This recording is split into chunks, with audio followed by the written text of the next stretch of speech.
करना चाहता हूँ। मेरी हिंदी बहुत शुद्ध नहीं है तो प्लीज़ माफ़ करिए, बट आई विल ट्राई कि मैं हिंदी में ही बात करूँ ताकि अधिक से अधिक लोग तक मेरी बात पहुँच सके। अब अगर हम अर्बनाइजेशन ट्रेंड्स की बात करें, यानी कि शहरीकरण, तो ग्लोबल बेंचमार्क अभी एवरेज है अराउंड 60% और इंडिया का एवरेज अर्बनाइजेशन लेवल है 34%, यानी कि 34% आबादी इंडिया की शहरों में बसती है। और अगर उत्तर प्रदेश की बात की जाए तो 22.27% एज पर 2011 सेंसस, अभी शायद 25% के अराउंड होनी चाहिए, which is even lesser than Indian standard. तो और इसके साथ हमने कोरिलेट किया था कि जहाँ पे भी शहरीकरण ज़्यादा है, अर्बनाइजेशन लेवल ज़्यादा है, वो जगहों में पर कैपिटा जीडीपी भी बहुत ज़्यादा है। तो ये सेम ट्रेंड हम उत्तर प्रदेश के डिस्ट्रिक्ट्स में भी देख सकते हैं, जहाँ पे जैसे कि फॉर एग्जांपल गाजियाबाद, लखनऊ, मीरठ, आगरा, कानपुर जैसे डिस्ट्रिक्ट्स में जहाँ पे ज़्यादातर पॉपुलेशन शहरों में बसता है, वहाँ पे पर कैपिटा जीडीपी ज़्यादा है। और अगर अर्बनाइजेशन अभी कुछ उत्तर प्रदेश जब अपनी इकोनॉमी $1 ट्रिलियन तक बूस्ट करना चाहता है, तब हम शहरों में कुछ इश्यूज या प्रॉब्लम्स देख सकते हैं, जैसे कि हमारे शहरों में एक इकोनॉमिक विजन की कमी रहती है कि कैसे हम बढ़ावा दें कि वहाँ पे इकोनॉमिक एक्टिविटी, बिजनेसेस ज़्यादा बढ़े। एक हमारे 257 यूएलबीज है, जिसमें से सिर्फ 220 यूएलबीज जैसे है जो ऐसे एरियाज के अंदर है जहाँ पे डेवलपमेंट प्लान्स इनिशिएट किए जा सकते हैं। हम सभी जानते हैं कि हमारे अर्बन लोकल बॉडीज में कैपेसिटी कंस्ट्रेंट भी रहता है, स्टाफिंग के इश्यूज रहते हैं, और उसके साथ साथ इंफ्रास्ट्रक्चर के इश्यूज रहते हैं, जो कि वाटर सप्लाई, वेस्ट वाटर और सॉलिड वेस्ट मैनेजमेंट के रिलेशन में रहते हैं। पर अगर हमें हमारी इकोनॉमी बूस्ट करनी है, स्टेट की इकोनॉमी बूस्ट करनी है, तो हम ये मान के चल सकते हैं कि ये जो अर्बनाइजेशन का रेट है जो अराउंड 25% के आसपास है, उसको 30-35% तक जाना होगा, ताकि पर कैपिटा जीडीपी वो शहरों की बढ़े। हमारे जो 15 से 17 बड़े शहर है उनको रिवाइटलाइज करना पड़ेगा, ताकि वहाँ पे इन्वेस्टमेंट्स आए, बाहर से लोग रहने के लिए आए, और करीबन 8 से 10 शहर ऐसे बनाने पड़ेंगे जो इंटरनेशनल और ग्लोबल डेस्टिनेशंस बन सके, ताकि वहाँ पे इनोवेशन हो और हाई पेइंग जॉब्स वहाँ पे आ सके। तो हमने ये करते वक्त जो उत्तर प्रदेश के 4 पार्ट्स है, पूर्वांचल, मध्यांचल, पश्चिमांचल और बुंदेलखंड, उसमें 9 की ग्रोथ सेंटर्स आइडेंटिफाई किए, जहाँ पे कुछ प्रकार के इंडस्ट्रीज या इकोनॉमिक एक्टिविटीज का कंसंट्रेशन ज़्यादा है। और उसको ध्यान में रखते हुए हमने अर्बन और हाउसिंग के लिए 7 रिकमेंडेशन डिपार्टमेंट को दिए हैं। ये 7 रिकमेंडेशन में एक के बाद एक आपको समझाऊंगा, बट एक समरी के लिए लिवेबल सिटी स्ट्रैटेजी बनाई है, जिसमें ये सिलेक्ट शहर है जहाँ पे लिवेबल सिटी के प्रोजेक्ट्स आएंगे और जिसकी वजह से वहाँ पे लिवेबिलिटी बढ़ेगी और इन्वेस्टमेंट फ्रेंडली बनेंगे ये शहर, ताकि ज़्यादा से ज़्यादा लोग वहाँ पे आए, नए जॉब्स आए, नए बिजनेसेस आए। और उसके साथ ओवरलैप होता है, हमारे जो 14 बड़े शहर है वो हब सिटीज बनेंगे, और ये 71 सिटीज का शॉर्ट लिस्टिंग के 2 क्राइटेरिया थे। एक है पॉपुलेशन, यानी कि 1 लाख से ज्यादा उसका पॉपुलेशन है, और दूसरा है डिस्टेंस। सॉरी। तो जो हब सिटीज है उनके 100 किलोमीटर्स के रेडियस में हमारे ये स्पोक सिटीज आइडेंटिफाई किए गए हैं। हब सिटीज में इन्वेस्टमेंट्स होंगे और स्पोक सिटीज लिवेबल फ्रेंडली रहेंगे।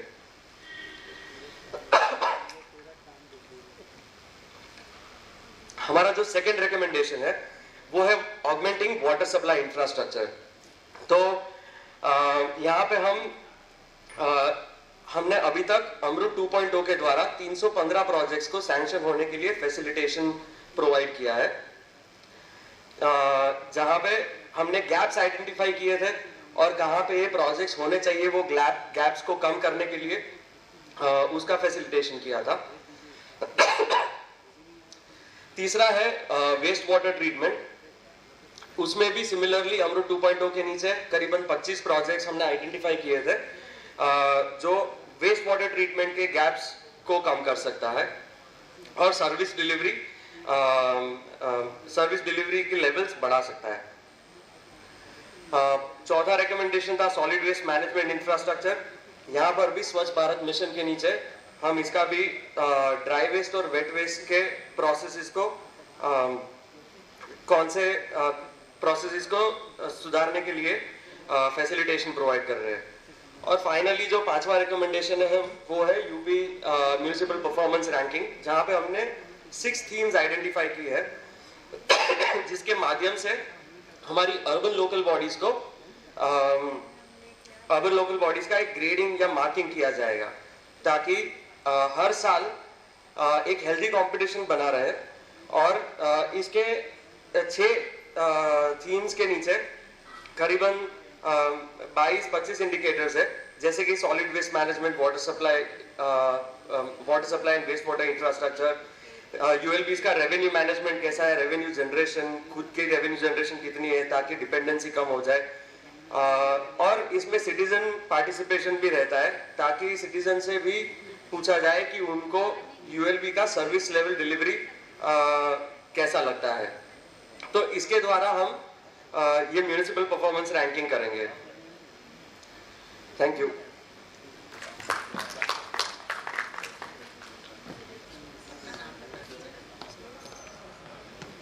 डेलॉयट में एनर्जी टीम को रिप्रेजेंट करता हूँ। सो आई थिंक ये लास्ट सेशन है, so I will not take much time, just describe few things कि एनर्जी सेक्टर कैसे जीएसडीपी में डायरेक्ट कंट्रीब्यूशन करता है, इनडायरेक्ट कंट्रीब्यूशन करता है। So first of all, electricity is a enabling sector which create the impact on other sectors in increasing their dependency. So first of all, I will give you the snapshot that electricity के case में there are 3 components in which the quality, affordability and availability, 3 criteria के ऊपर electricity जो है that will help to the economic growth.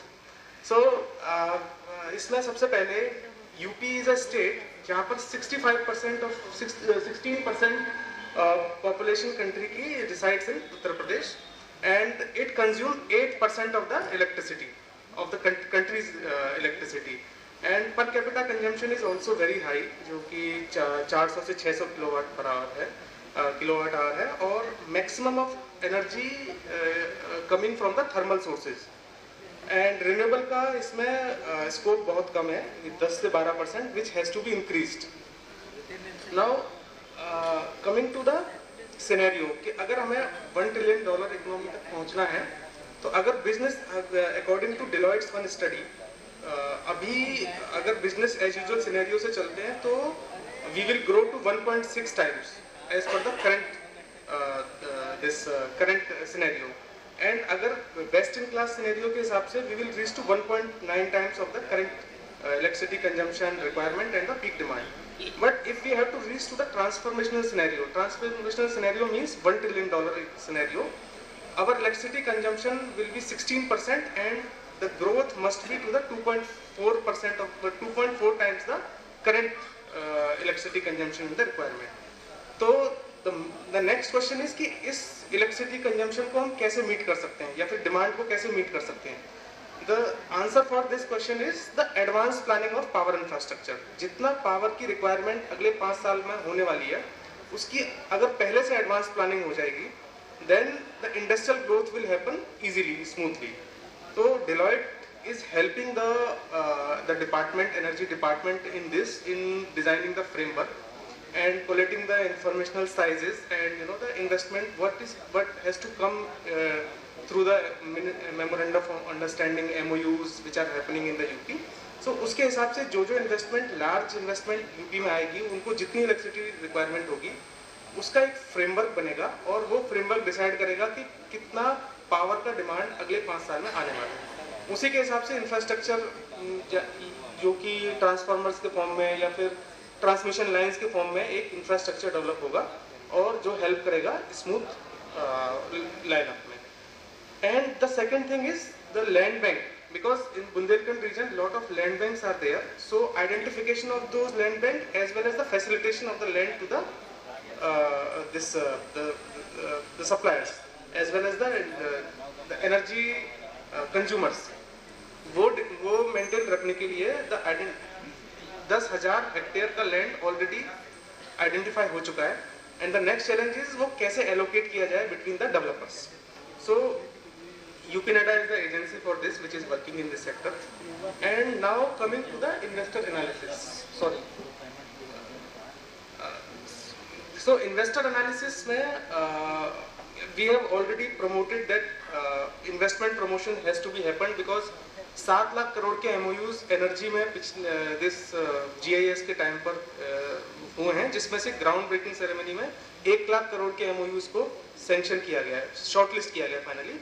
Or those MOUs will come when we have a proper infrastructure for them. So this is a scenario which is created, and then there are some you can see here which are the major investments which has to be come in the coming years. और आप देख सकते हैं इसमें 1 लाख करोड़ के investments हैं which are the high priority investment which will come through Reliance, Acme, Torrent in the field of majorly in the solar or in the thermal plant, as a thermal plant. So my next and the last slide will be the opportunity. There are 3 areas in energy: generation, transmission and distribution. So in case of generation, large scale solar, if the large scale solar will meet all the requirement, so what will happen, there is an opportunity size of $3 billion including the captive solar projects which will meet the industrial demand. And the distributed solar, like for example the rooftop solar and the Kusum scheme, so based on that, if I consider that, so we have an opportunity size of $3 billion again in this solarization of agri feeders as well as the solar rooftop. Now the transmission, coming to the transmission infrastructure, which is very important in terms of industrial growth. So there is a TBCB mechanism in which the interstate transmission project can be implemented, where the opportunity size is the $4 billion. And distribution sector, of course, which is very important in terms of improving the power quality and reliability, where loss reduction in infrastructure works as well as the smart metering of consumer is required. For that, the opportunity size is highest, which is the $12 billion. So looking all this opportunity, we can cater this demand and it will help in the $1 trillion economy. So thank you.